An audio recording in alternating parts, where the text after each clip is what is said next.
I got the tech right, that we are actually live and Instagram at the same time. At least I think that's how it's working out. We'll see if it is when I get a moment after we get this thing started. And today, I don't usually start out this long, but I'm going to start out this long today. And the reason is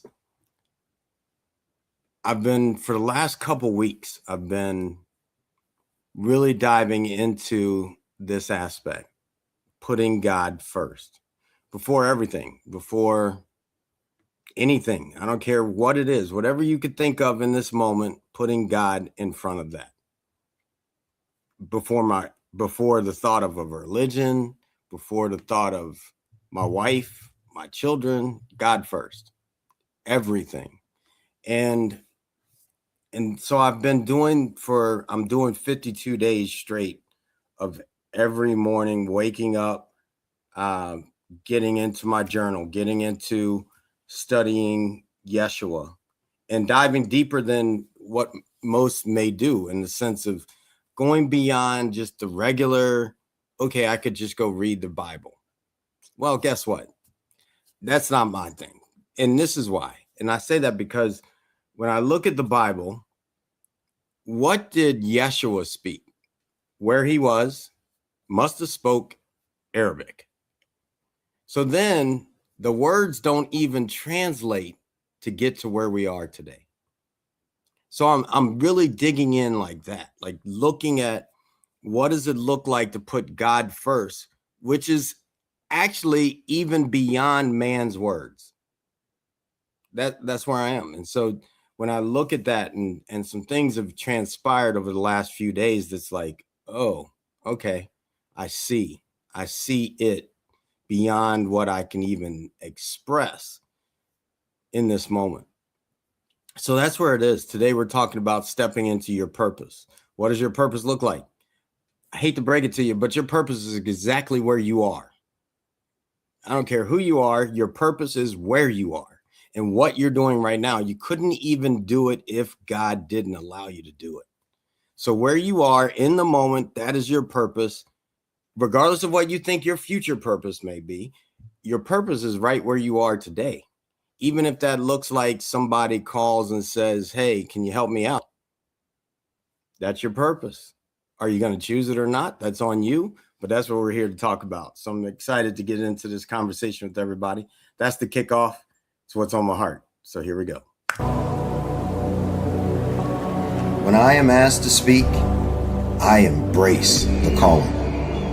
It is my responsibility to make sure to leave everyone inspired to elevate in all aspects of life. In the 26 states and 10 countries, it has been my energy that is infectious and magical. The impact elevates everyone to new heights. It's time to conquer our challenges. Relationships across the board, communication gaps, fear of the unknown, limited beliefs in all that holds us hostage in life. The path to power is peace, and peace is the power to live by. The unique perspective that I bring to the table inspires all, professionals, executives, students, coaches, and athletes, to reach their highest potential. That is why I, Sid McNairy, am known as the secret weapon. Whether it is tackling mental health issues, success in business, or winning at life, every moment counts. Get ready to receive the tools to win. It's time to win at everything. Let's connect today. Peace. Hello, my name is Miles. Discover a powerful journey of resilience, purpose, and spiritual growth in the autobiography of a human by Sid McNairy. In this compelling autobiography, McNairy shares the personal challenges and triumphs that shaped his path to success while offering insight for professionals seeking deeper meaning and balance in their own lives. Drawing from his experiences growing up Catholic, participating in indigenous vision quests, and studying the Buddhist path, he reveals how diverse spiritual traditions ultimately guide us toward toward the same destination, connection with the Creator and our highest selves. Through practices such as meditation, yoga, and spirit medicine, McNairy demonstrates how life's victories and hardships can become opportunities for growth, self-discovery, and lasting peace. The autobiography of a human is more than a memoir. It is an inspiring reflection for professionals striving to align purpose, personal development, and inner clarity. Available now on Amazon, this transformative story invites readers to reflect, grow, and step confidently onto their own path of self-discovery and peace.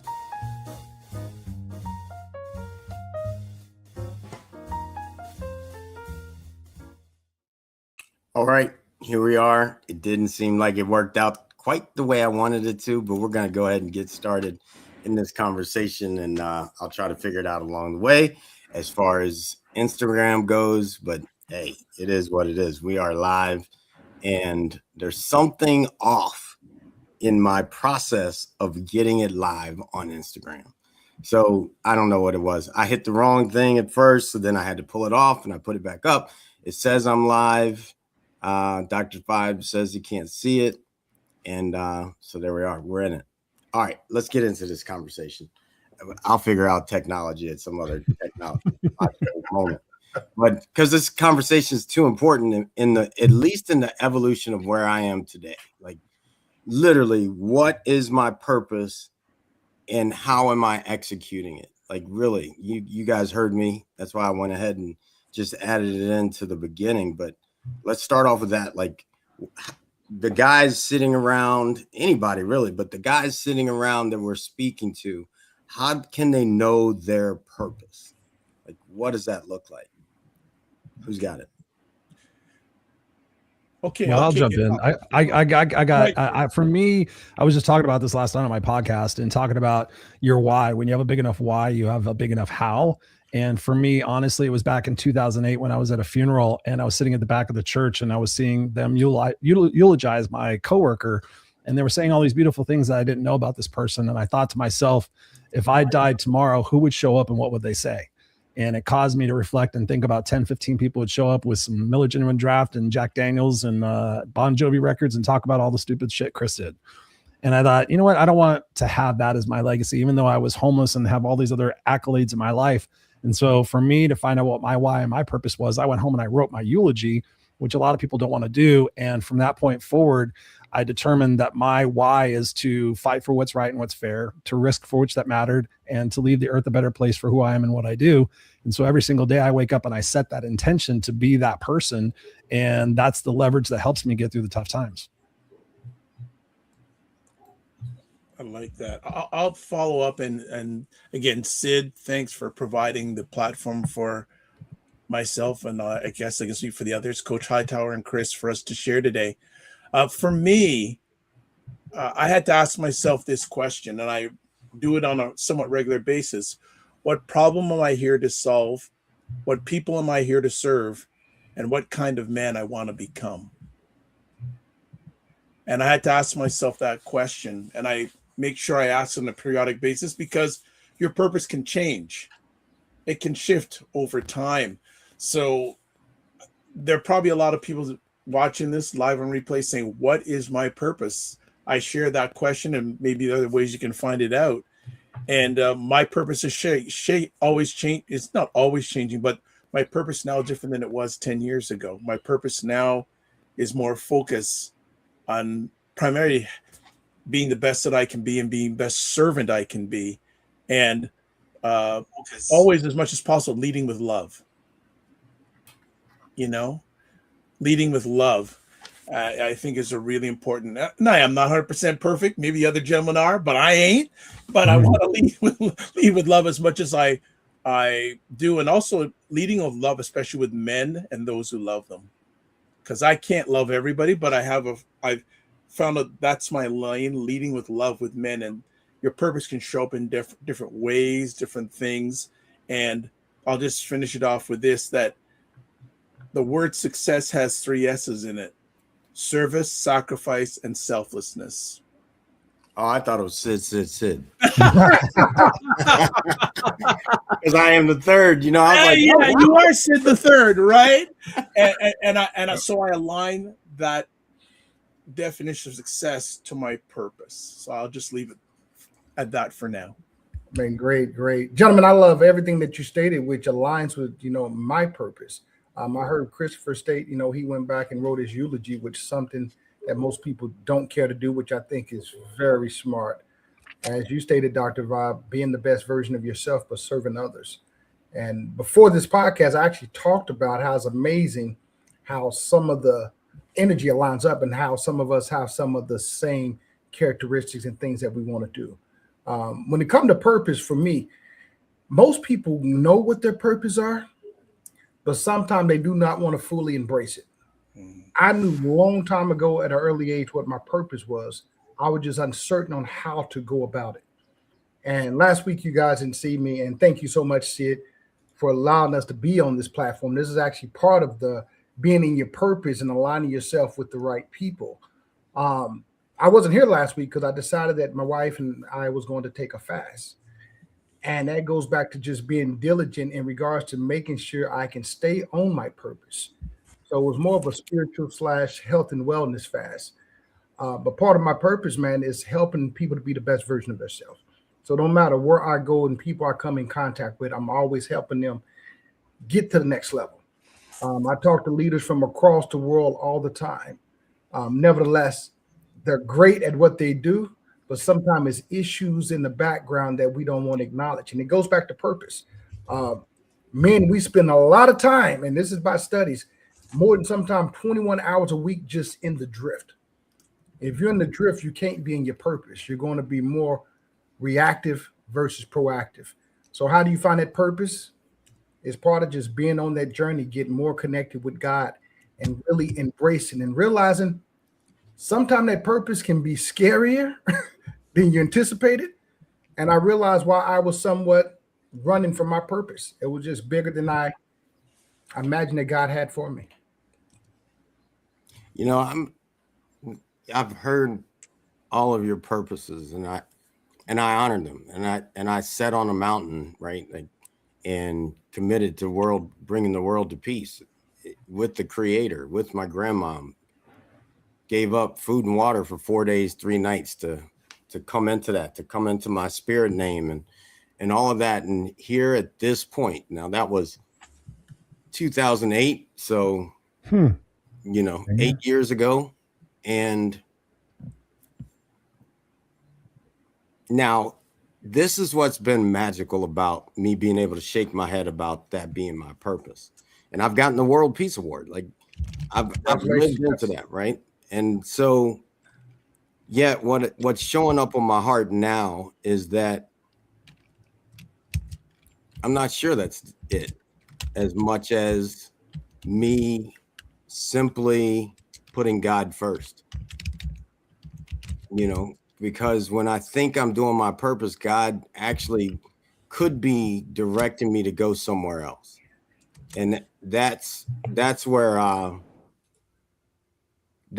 it's interesting to me, because like even today, last night I got a phone call, or not a phone call, but a text message asking me if I would come and help move this person at I finally got the message at 10 at night, and I'm helping my wife get ready because she had a surprise trip that we didn't know she was going on it because of she's a school counselor, so she needed to go with them to help manage these kids as they go down to Key West for 4 days.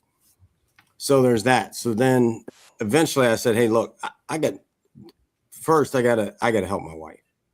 So then I go and get my wife help, and I don't get their message saying they got someone else there. Don't worry about it. Thank you, whatever. Yet I woke up with it on my heart. Man, because if someone asks for help, I like to be there. And at the same time, I had to honor it that in this moment, I haven't mastered how to be in 2 places at the same time. Right. So I had to go through that, which I took as my purpose. But then I go in, I wake up to start the day, and I'm sitting with journaling. I'm sitting with reading for 52 days on Yeshua's message and then I sit and meditate, and then I go teach meditation. So I'm going through all these motions. And in yesterday's reading that I did was about the Good Samaritan, right? Today's reading was about a boss giving 5 tenants to one worker, 2 tenants to another, and 3 tenants or 1 tenant to another. The one that he gave 5 invested. I'm doing this as fast as I can. The one that he gave 5 invested, gets 10. He's helped all these people. That's where he invested, and it brought back an extra 5. The second one did the same thing, so he got 2. The last one said, I only got one tenant. I need to go bury it and protect it. And so he ended up with just that 1 tenant. And so then it goes on to say, God's not looking for what you have to give. Basically, I'm summarizing this. God is looking for your effort with what you have. And so that was my effort, right? Like my effort could have been go and help my wife, right? But I couldn't see clearly in that moment. So, and I'm okay with it. It's just okay. It's not that big deal. She got moved, all the different things that needed to happen happened. And then I go to read the autobiography of a human earlier today at 8 a.m. And when I'm reading it, same thing comes up in my own words, in my own life. There it is right in my book. I'm reading the part that says, here's what you need to do in order to become God. Realize this is all the things. Like I'm reading it. This is what my grandmom told me then. And it's now really every it's 7 to 10 years when you get a moment, 7 to 10 years for it to become in your body. So here it is now, it's in my body. And I had to actually face that moment of saying no and waking up with it on my heart so that I could get here in this moment to not Sid's purpose, but God's purpose. Mm-hmm. God putting me everywhere that I need to be in divine time. You know, so I'm not sure what you all took from that yet. I know it's in my head, but it needs to get in my body so I can make sure I feel it and deliver it and be it, and how it's showing up, that the Creator, it puts us exactly where we are meant to be. And that's my number one thing, to actually live in my purpose, is to surrender my thoughts about my purpose so that I can be in my purpose. That's what I got. I put a lot down, so whatever you pick up, roll with it. Well, I would say I picked a lot up from what you just stated. See, and that's a different part of purpose. Is still in alignment to purpose, but we also got to ask, if we're on our purpose, is this aligned with God? And that's 2 different relationships. Sometimes, men, we have our own way of doing things, but as you stated, is this God's way? Do God really have me on this purpose? And sometimes the journey to the purpose can be 2 different ways, but it does go back to having a relationship with God.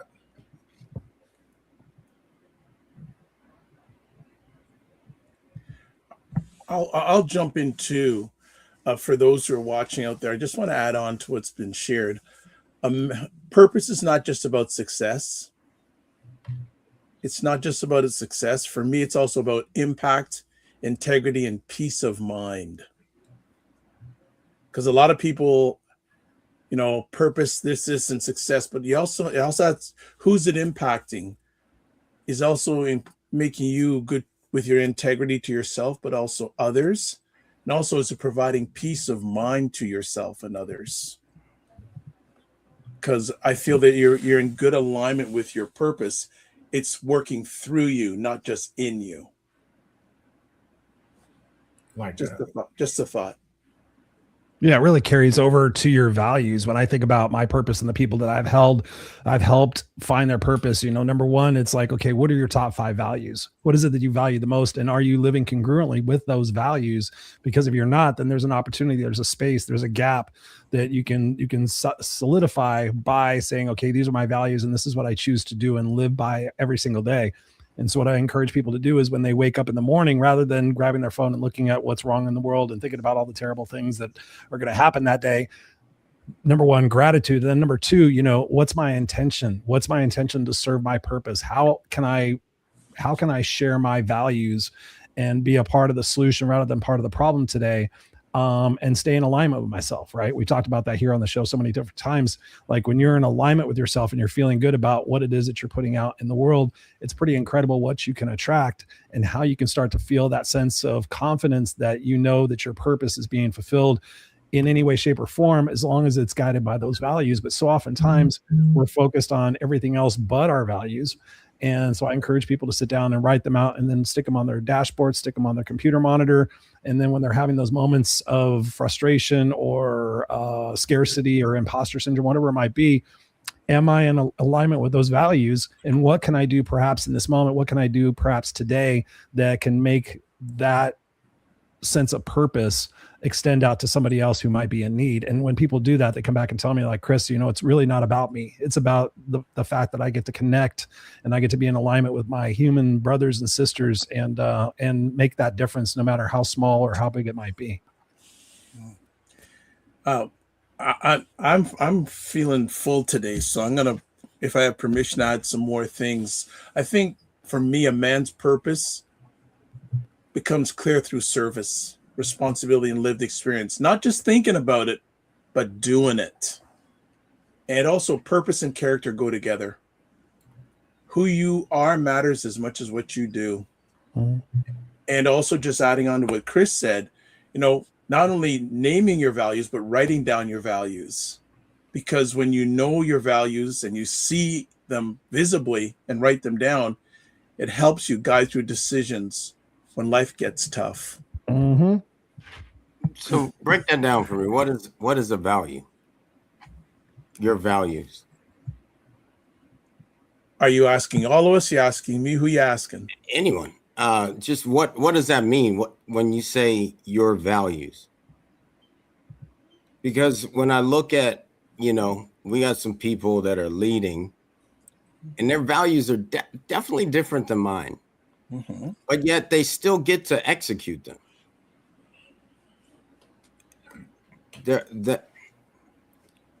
Like for me, it's not necessarily now. And I will say this, as Ryan said, our purpose always changes. My purpose. Ryan, I know Ryan, good guy. Go ahead. And so when I look back at sitting on the mountain and accepting Nahi Adonade Nuatu Hiadu, which is my native name, right? Like the shift, the evolution of my name from Sid to that. He brings peace. And then living into that so much that I receive an award I don't even know I'm getting, or it's even out there. And then, and yes, as Chris said, like in the beginning, a lot of it was to have gratitude for the things that I couldn't even find any gratitude in. Being beaten as a child, it took me a long time to find the gratitude in that, Mm-hmm. And that was the initial. And now as I'm here in this space of, okay, I'm putting God first.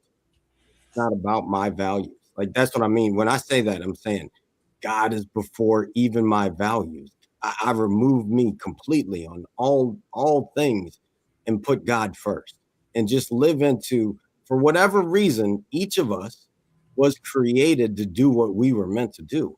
But we can't even imagine what that is because we didn't create ourselves. So then I have to truly say, God, yep, I got it. That's a signpost. I got closer, but it's not me because I can perceive it. If you can perceive it, it's not really you. Like you is not perceived. It's just who you are. And so that's where I'm at when I look at, all right, put God first. It's not about my values. And that's okay. And everybody should, and at the same time, it's like a coin, like it's going right back around on itself. I'm sitting here saying this, and I also want people to find their own values. Like, because if you haven't found your values yet and taken the steps, you can't just jump and say, I'm putting God first. And now you go slay the world. Like, that's not it. Like, so it's just an interesting, I don't have the answers for it. I just know that that's where it is for me. Like, And as I read in the autobiography, and Lenz was telling me what my grandmom said to everybody sitting when I was out on the mountains. She said, "You all won't understand, Sid. It's not your purpose. Sid is different than all of it that we know about. Because when Sid's done, this is what when it really hit me when I was reading this morning. When Sid's done, Sid will have pulled the creator on earth to live. Everybody else before this has been on their way to death." And so that's why I don't really have words for this. Like, and I'm sharing, I'm being vulnerable, and people can come on there as bots and dispute what I say and all the different stuff. And I really don't care, because I'm gonna put God before your comments. Even if your comment says, "Hey, Sid, that is perfect," I'm still gonna put God first. That's how I know that now, that is truly how I'm gonna be on earth, is getting me completely out of the way so it can live through me 100%. And if anybody else wants to do that, good for you. Maybe it's your purpose. I don't know. I just know that's my purpose right now. So yeah, in this moment, it's like I'm talking to you all as I'm part of the circle, which we are, and ingesting what's happening to me. Like, I can't make up that my wife, some reason, is gone for 4 days in the moment that I'm like this, where I don't even get to talk to her. Like, nope, you're not gonna get to talk to her about it. I'm saying put me first. So over the next 4 days, I'm pretty sure I'm gonna have some wild dreams, some interesting moments. I got this banging in my ear that only shows up when I say something or think something wild. And I say wild in the sense that it's not my thought. And then it goes boom, boom, boom. And that I feel like that is God saying, "Hey man, are you freaking gonna listen?" Like, it's really like that in my head. And yeah, I'm gonna leave it at that. If I can add to what you're saying, Sid, and this is deep. Thank you for being vulnerable and sharing that, man. As you stated, you went on the mountaintop, man, and fasted for 4 days with no food, no water, or no food, if I understand correctly. But once again, it was depriving for water. So that's a whole nother level of fasting, as well as getting closer to God. But I will say this: when it comes to us as men and just people in general, you have to get that clarity with God. You have to get that connection with God. And part of that is, once again, everybody probably don't know what it looks like, but deep down inside, you have an idea of what you're called to do. But the more you spend that time with God, the more you get connected. And sometimes it takes you off the path that you think you should be on. And it may just divert you. I remember helping a client, which is now one of my best friends. So I don't have too many of them. I have a very small circle. When he retired, he was uncertain how he wanted to move, but he knew he wanted a certain income. Well, after attaining that certain income, he still wasn't happy. And after going through an intensive session with me, we was able to get some clarity using my CSP formula, clarity system, and passive income. Once we got that clarity, he redirected his life, gave up that career, which he knew was going to be kind of, a battle between him and his wife, but gave up the career, pivoted to another career that I can tell you it's 4 years later. The man is much happier. Family is doing much better, making more money, having more time, only because he got more focus into his purpose versus chasing what I would call that carrot that sometimes we're chasing. And now he's living in his purpose. And when you start to live and walk in your purpose, one thing I can tell you from experience, you don't meet a lot of resistance.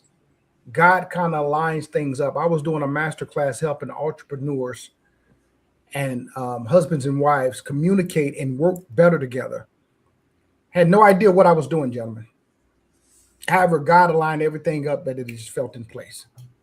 Had no idea what I was going to speak about, who was going to be part of the panel. God made it happen. But once again, that goes back to understanding your purpose, but also, as Sid stated, and I agree with him wholeheartedly, is this of God? And as you start doing this, it does matches up with your values. my values don't align up with everyone. So certain things I just can't do it. Don't matter what my purpose is. Your values is different than my values. Therefore, we can't do it. I'm complete, gentlemen. I want to hear some more from Chris, because all of you are fantastic. Chris, I want you to talk a little bit more about the importance of values and purpose, because you really have me captivated what you've been sharing about the importance of values when it comes to purpose. Is there anything else on your heart that you can share with all of us today about that? Yeah, absolutely. Yeah. It's and thank you for saying that. I appreciate that. It's something. There's often times that we're guided by our ego. We're guided by what we're supposed to do. Like, you're supposed to have a family, you're supposed to graduate college, you're supposed to have a job, you're supposed to stay in a career, you're supposed to, all these things that we're supposed to do.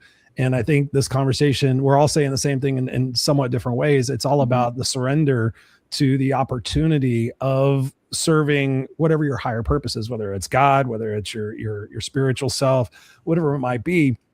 And so when I talk to people and they're lost, oftentimes they're lost in the things that they think they're supposed to do, the things they're supposed to accomplish, money and status and prestige and all these different things. So what I did is I have a values list that I send my clients, and I sit there and I say, take a look at all of these. I think there's something like, 50 values. And so what I ask them to do is, like, what speaks to you the most? Like trust and honesty and respect, or patience, or relationships, or humanity, whatever it might be for you, and start to narrow the focus of, I got to do all these things, to being able to sit there and narrow it down and say, okay, am I living in alignment with truth and honesty with myself?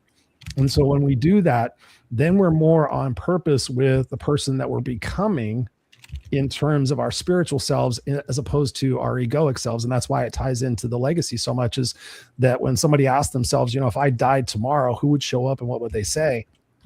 Oh, he would say he was a hard worker. He was a good guy. But did he give back to his community? Did he go to church? Did he set the example for other people to follow? So for me, it's really about also identifying what it is that we don't want, because we're really good at being able to say, I don't want to be a failure. I don't want to ruin my family. I don't want to have terrible relationships. I don't want to destroy my body. And so we flip that on its tail and be able to say, okay, so I'm a person who values taking care of my body. And if you look at it in the God's way, that my body's my temple. And so that starts to be, okay, my purpose is to set the example for other people to follow by taking care of that and inspiring other people, and perhaps maybe taking that to the next level and becoming a teacher, whatever it might be in meditation, a teacher in yoga, whatever it might be. For me, I started to realize my purpose when I was deciphering, being homeless and suicidal and drugs and alcohol and all these different things. I'm like, how can I turn that around to work for me, not against me? And so that suddenly became my purpose. And I never shared with people that I had been homeless and dug through trash cans and all that stuff. I was too embarrassed. But once I started sharing that, I found my purpose in being able to connect with people and being able to share those experiences and have them be vulnerable back, and being able to have a dialogue about, okay, what is it that we can do to reshape that pain in our life to become our purpose? And that's something I've been very successful at. And people taking like, well, this happened to me and this happened to me, this happened to me. And I'm like, what would it feel like if you said that was happening for you? And so those little nuances of going from that victim space and I don't know what to do and I'm just trying to survive and I'm overwhelmed and I'm just trying to figure it out, to, wow, the things that have happened in my life and the things that are happening in my life, like you said, Sid, is what's preparing me for what's next. And I know for so long I was in the corporate space and very successful and very egoic and had the corner office. And then I got into coaching just like that. I just started helping people and using my pain and being able to realize that happened to prepare me to become this person, this conduit to help other people. And now I feel called, because I have surrendered that egoic part of my life, which was not easy. And now I feel called to serve humanity, to be a bigger voice, to bring the love into the space. That's why I was sharing with you guys before we went on air about the documentary. And now I feel that calling, that my purpose is to unite the world and use the platforms and use my experiences and use my love for humanity to even a higher escalation point than I have in the past. So for me, it's about that that focus of who it is that I'm becoming, and who it is that the legacy I get to leave behind, and setting that intention every single day to focus on the things that work for me and the things that bring value to my life, and that make me feel a sense of accomplishment and a sense of serving each night when I go to sleep. So I hope that helps. Thank you, Chris. No, I really appreciated hearing that. Thank you. You're welcome. Yeah, it's helped quite a few people. I want to circle back. Thank you, Chris, for that. Circle back to the food plane. Oh, one of my loyal Dr. Vi family. He comes with questions, boys. So be ready. He comes with questions. Here's the first one. What does failure play in finding your purpose? And one, for me, there's no such thing as failure. Like, correct. There's a baseline for me, and that's peace. And when I have peace at 100%, everything is, which most people would say, all these self-help people, everything is love. Well, if everything is love, then what's not love? Like, you got to start there. Like, you can't make a statement, everything is love, and then think that anything isn't love. The only difference from love to anything else is when you lose peace, you fall into the illusion because you are interpreting something outside of love, but yet it's love. So failure is part of the process. Failure is a guiding space. It's a stepping stone for me that says, okay, you just missed the mark. Go here because you just failed. Now you just learned how to succeed. So it really is just that simple for me. Like, anytime I misstep, and some may call it failure, I just call it a redirection that moves me into the direction of where I'm meant to go. And God is always talking. It's called your feelings. You don't like failure and you like winning. Winning says God is giving you the feeling of which direction to go. Failure says God's trying to redirect you into the place where you're going. So I just continue to go back to, all right, there is no failure. God's just trying to get me on the right track. Well said. I will add to that as well, Sid. And thank you to the food plane for that question. He's got a few of them, so get ready, guys. Okay. Thank you, Daryl, for the question. I would tell you some of my greatest, what you would call failures, has been my greatest lessons. In 2014, I started a comedy tour. And part of that comedy tour was resurrecting some of the legendary comedians. And started off on the tour, man. The tour started off as a bust. But from there, it also developed into some other relationship and some other insights I had no clue about. Did a real estate flip in Georgia with a partner. It was a bust, but it was a great lesson within that. I learned so many things from that I really can't say it was a failure, because all of this is part of the journey. And knowing what I know now, I thank God, like, God, thank you so much that you didn't elevate me in some of the marriages, because I realized I wasn't ready. And he have saved me from a lot of things. You know, when I first came into this and before I joined the military, man, I wanted to, you know, be in the entertainment. Started a record label, man. I had that mentality, get rich or die trying, that 50 Cent had. Thank God I didn't pursue that. I learned some lessons from that. And part of that lessons, once I started learning the entertainment industry, I'm like, whoa, this don't align with my values. I love the entertainment aspect of it. I love the messaging. But thank God that he gave me clarity. But so I will say this, once again, that's part of the journey. And you have to be willing. You have to be willing to sacrifice losses that come along the way, but don't take it as a loss. Take it as a lesson learned. Well said. Thank you, sir. Yeah. It's good. That's good. All right, next one. Here we go. I told you. Is discipline versus passion when it comes to purpose? Ooh. I mean, now that I know that my real purpose is to, I knew it, and I've said it, and I've been interviewed about what my grandmom said about me, right? But now to actually step into it and continue to put God first, that is all discipline. It's very little to do with my passion about it, because I could be passionate about it and then come on down off that passion horse, and the next thing you know, it's gone. And now I'm doing whatever I do to take me away from God. So the discipline of that, when the moments get tough, when my child calls and says, Dad, I'm struggling. And I'm like, all right. And I'm like, nah, I got to go put God first. Like I got to do that. Now, fortunately, in those kind of moments, typically that would be God directing me to the answer from my child. But yet, either way, I'm still going to follow it. My child hears this right now. It could sting a little bit because, like, man, my dad was always there. Nah, I'm here, and I'm waiting on God to tell me what to do. I think it's those moments in the Bible where someone has to sacrifice their child, and then eventually God says no. Like, that's real for me. So, I mean, I can't even. In my brain, I can't even wrap my brain around what I'm actually saying yet in my body. Because I know there's part of me, my ego says, yeah, take care of your kid. My highest self, which is God, which is inside of all of us. You wouldn't be alive if God wasn't in you. So let's get clear on that. You don't have to run around telling everybody you're God now, but you are.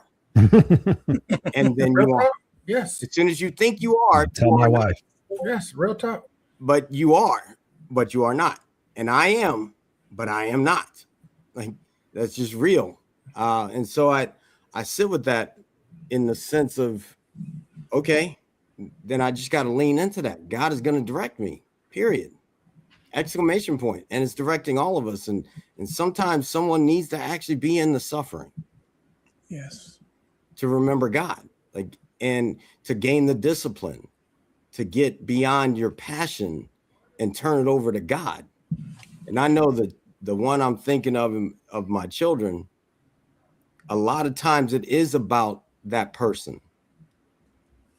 Even though they intellectualize and verbalize and say it's about God, but nah, I can see it.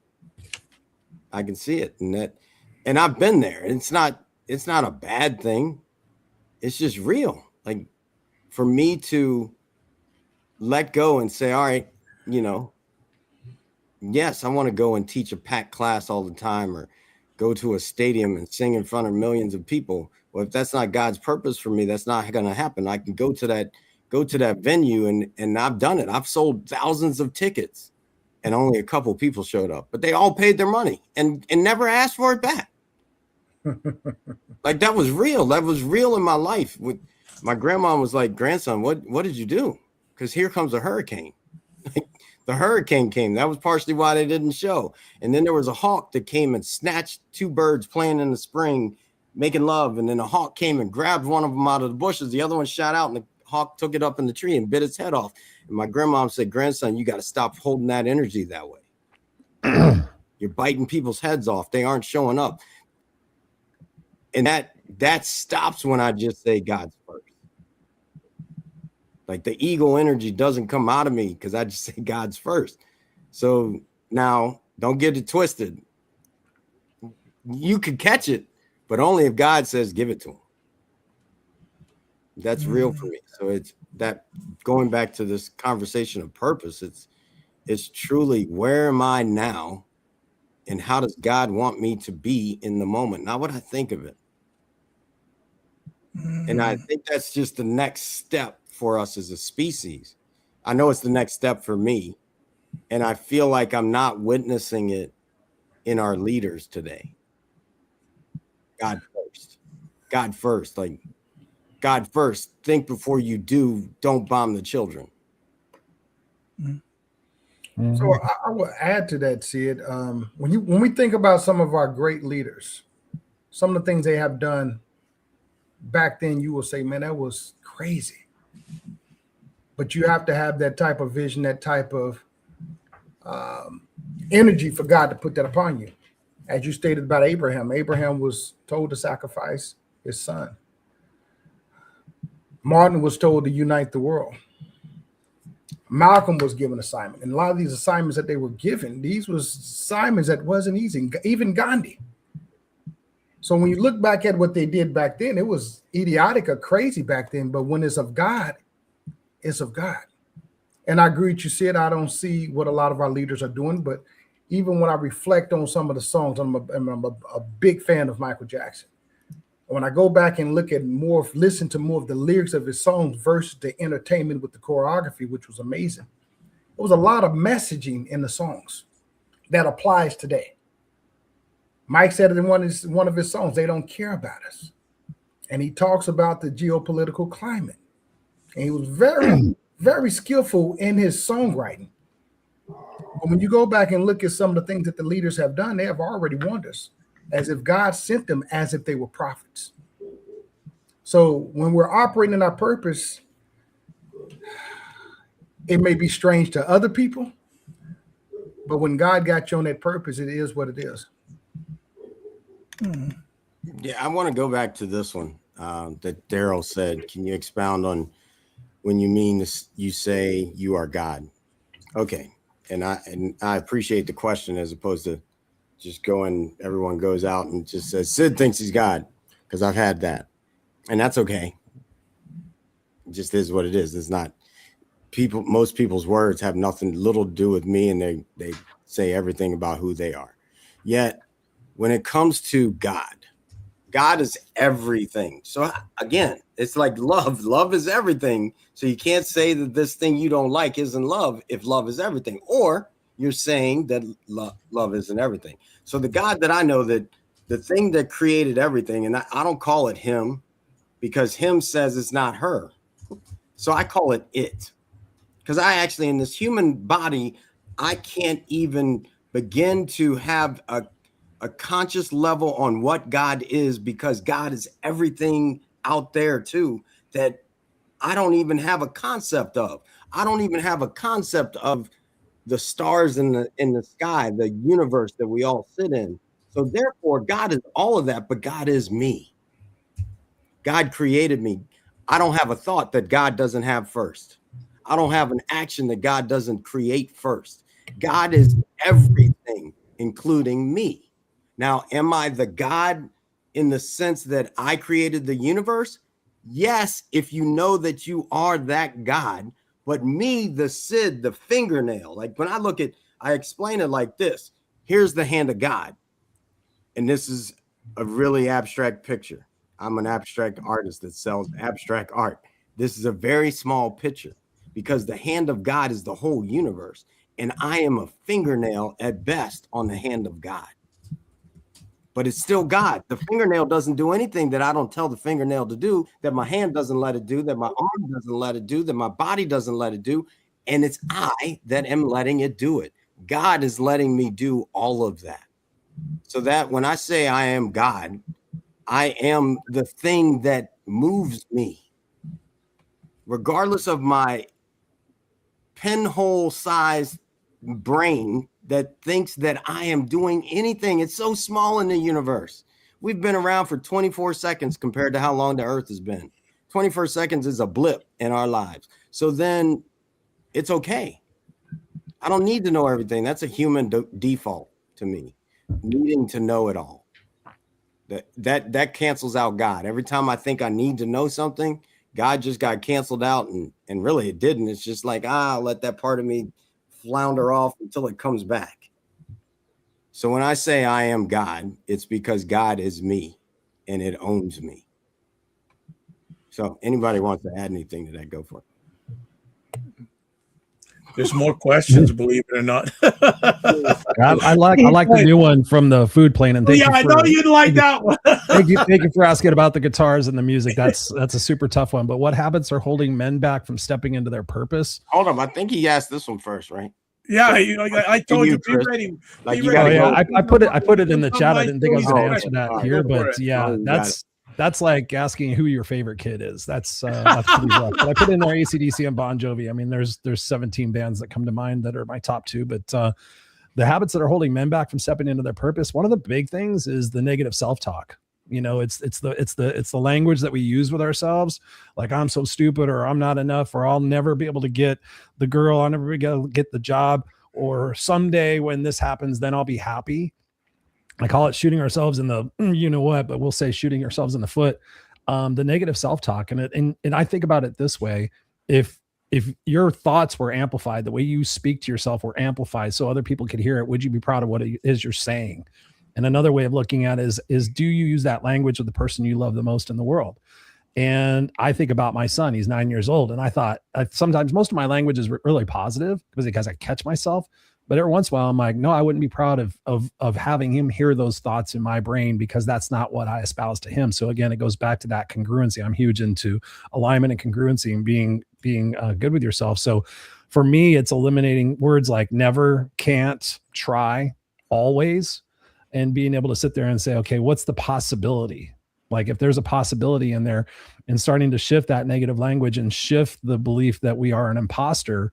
I've coached so many famous people and so many rich people and all these different things. And it's amazing how many people feel like they're an imposter when they have the actual evidence that shows that they're not an imposter. So really the habits holding men back are not keeping their promises to themselves. Number one, if you keep your promise to yourself like you do for everybody else, it's pretty amazing what you'll accomplish. Number two, taking a look at the negative self-talk in your brain. And I tell people to put a rubber band around their wrist. And when they catch themselves, stop it and say, okay, how can I redirect this? Not to be airy-fairy, but how can I repurpose this or re-say this in a way that it's empowering, that it gives me an opportunity to become a better person in this moment? And then you start stitching those moments together, and it's pretty incredible. 3-6 months later, you're like, wow, I used to really speak really badly about myself and try to put myself on as somebody who was confident, but now I'm naturally feeling more at ease and more in flow with who I am and the legacy that I get to leave ultimately with that purpose. So yeah, I would say those are two big things. And the final thing really that I find is people don't take care of themselves. And so I talk about the 5. It's like hydration, nutrition, sleep, exercise, and vitamin D. Most people don't drink enough water. And their body's like 85% water. You don't drink enough water, you're dehydrated, you feel like crap. And then what do? You feel like, yeah, exactly. I drink like 6 of these a day. You feel like crap. And then what do? You go do this, and then you do this, and then you feel bad about yourself. And then the cycle repeats until something happens. And usually it's something bad that happens that causes us to go, oh, wow, I have type 2 diabetes now. I better take care of what it is that I know I should have taken care of all along. And that goes back to that promise part. So when you start keeping your promises and you start changing that stuff, it's pretty incredible what you can do. What about you guys? What do you think are holding men back? Well, we're going to keep going around the horn. So I appreciate that. Everything you said. And I'm just giving the warning that this is the last time comment, count. so go for it. Dr. Bob. Well, what I'll do is I'll just go a little bit on the ego thing and then have a final thought. So wrap it all into one. So we talked a little about ego today, and it's a big thing. So I'm going to give some quick definitions of what I think ego is. So one of the things I say is ego is the voice that tries to protect your image, prove your worth, and keep you from feeling small, even when it pushes you away from the truth, growth, or peace. So a friendlier version of that would be healthy ego says, I matter. Unhealthy ego says, I must win, prove myself, or never look weak. So for me, the goal isn't to kill your ego. It's to keep it honest, humble, and useful. Mm-hmm. And then I'll just end up in regards to my final thought on what purpose is. Simple definition. Purpose isn't only something you find, it's something you practice. I'm complete. Coach. Man, I will leave this here with men in regards to purpose, man. You decide what matters, who matters. You also decide on what you're building versus building someone else's dream, chasing what people want you to do. You figure out what you want. You get clarity on what you want to do. And once you do that, this is one thing that men forget. You got to continue to pour into that. You got to stay away from the drift. Men sometimes, and I heard Chris stated earlier, we get caught up in sometimes the self-talk. So you want to continue to keep moving, be proactive. As I tell men that I consult and coach, there's so much that needs to be done. We don't really have time to sit around all day and watch sports. Every now and then I pull myself away just to decompress. But when a man is moving and he's in purpose, there's not enough time in the day. So focus on who you want to be, who you want to serve. Surround yourself with those same men that you want to be a part of and continue to work on your purpose. I'm complete. Chris, 30 seconds, because you didn't know we were closing up, so go for it. 30 seconds. I go back to write your eulogy. For me, that was such a clarifying opportunity, is to write how you want to be remembered for, and then set the intention every single day when you wake up to be that person and fulfill that legacy. And when you do that, then you know that you are on purpose, and as it ebbs and flows, you ebb and flow as well. So just remember that you're only limited by the parameters of your own mind. Right. Can I do 10 quick seconds? 9. 10 quick I just want to shout out I want to shout out the Food Plane and Ryan, who are watching this on my YouTube channel, to really take this conversation to a deeper level. So I just want to say a big thanks to both of them. Absolutely. And thank you all for being here. Thank you for the conversation. I'll see you all in the green room. And thank you to everybody that tuned in today. It's been a great conversation. I'm going to leave it with this. There's a couple things that were addressed in the chat, and we're gonna continue that conversation next week into one of them. And ego, edging God out.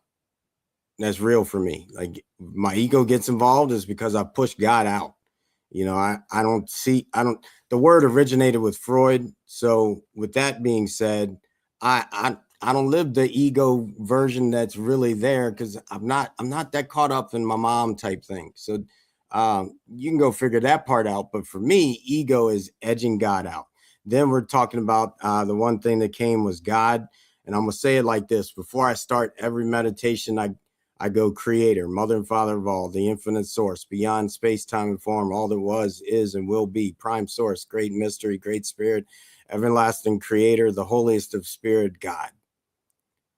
So if you can wrap all of that into one word, God bless you. But for me, that's what God is. God is much bigger than my thoughts of it's even beyond what I can put words to, because it's bigger than me. So I can't put the words to something that I don't even have the words for. It's bigger than me. It's the whole universe. It's everything. I use the word God because I was raised Catholic. Take me somewhere else, I would have used a different word. And I'm going to wait for next week to tell you why Hugh, that book right there, how it came forward. And it actually came birth from that one, those who know God. Hugh is, you can go look it up. Go look up Hugh, and you will find the most ancient word there is. And you'll figure out what that means to me. But I'll talk about it next week. Last, sports. Someone said something about sports and the man factor of sports. But I'm here to tell you, I was in real service when I was a football coach. And every day it was God first, family second, team third.